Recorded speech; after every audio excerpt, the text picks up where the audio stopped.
everyone needs to get things off their chest.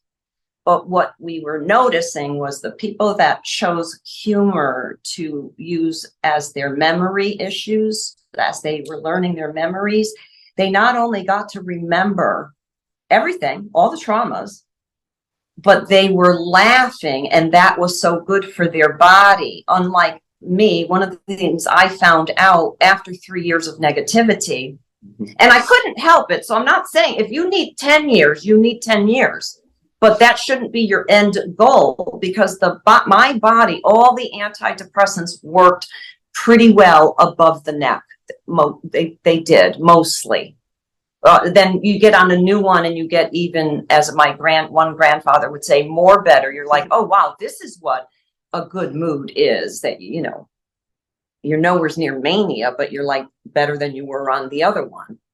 And that's what's dangerous for people who have never suffered from depression, whether they're a therapist, the president of the United States, or an alligator in the swamp. Wow. If you don't know, and these questionnaires, I've done all of them.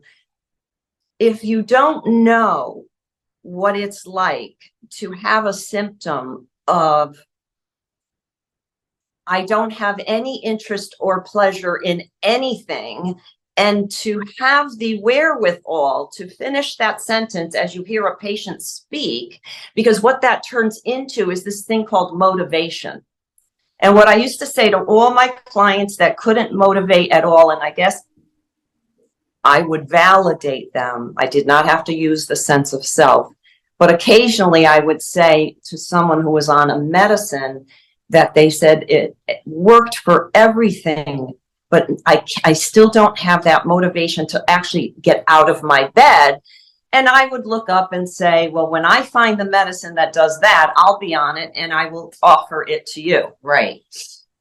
So I think that there's nothing like having had that experience. And in psychiatry, we all know that AA is one of the best support groups out there. It's probably the only, and there's strands from that, you know, branches, NA and ACOA and all of that.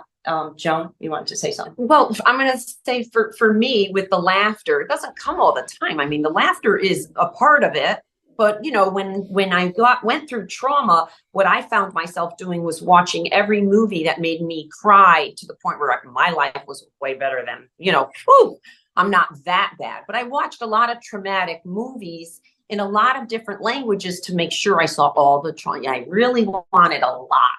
This way here, I finally found a quote that finally helped me. And people joke, 9 times you have to be encouraged to go to therapy before you go. 9 times you have to hear to leave the abusive partner before you even consider leaving. There's something about that. So I wanted to make sure I watched many, many sad movies. And what I heard finally was a woman telling her nephew or whoever it was who wanted to kill himself, trauma can be a gift. And he was like, are you kidding me? He couldn't believe it. He was bawling his eyes out.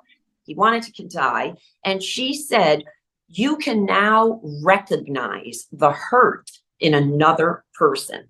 So I used to joke with people. My joke at the end of it was like, now go help somebody, because what we forget is helping another human being is the #1 way to get out of a depression.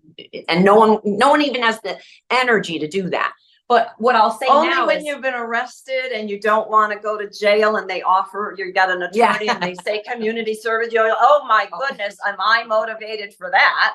Yes, we are sometimes. Yes. But then after that, what I would say to people is try a comedian. Comedians, there's quotes about comedians all over the place. It's kind of a sad quote. It was something like, I live in a sad world where it's the comedians I watch that are bringing up the global issues instead of the politicians that are here to govern me. But anyway, so when you do watch comedians, there's all kinds of stuff in psychiatry that we have to touch upon, but they're bringing it up, and it's so easy the way they do it. I would implore people to find who your favorite comedians are and watch them, including the one that comes out with stuff that, you know, people are appalled at. Anthony Jeselnik, and he said, you know, you bought the ticket, you knew, and he is so deep and negative. He brings up incest. I mean, it's a lot of information. French movies have a way of bringing it up in a way you would learn from, and comedians. And Joan brought up such a great point, because I was thinking I'm the one that those movies didn't really help me. And I want to say, yes, they did. They helped me cry more.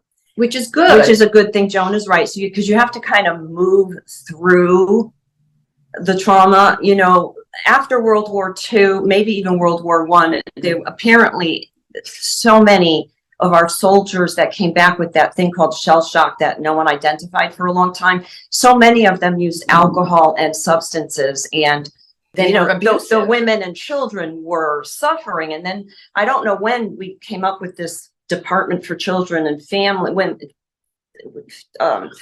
I guess it's the child, right?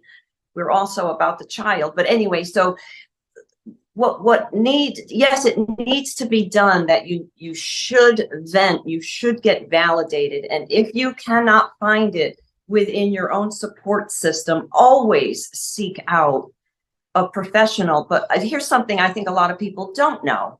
It is encouraged to stay with the therapist even when they piss you off.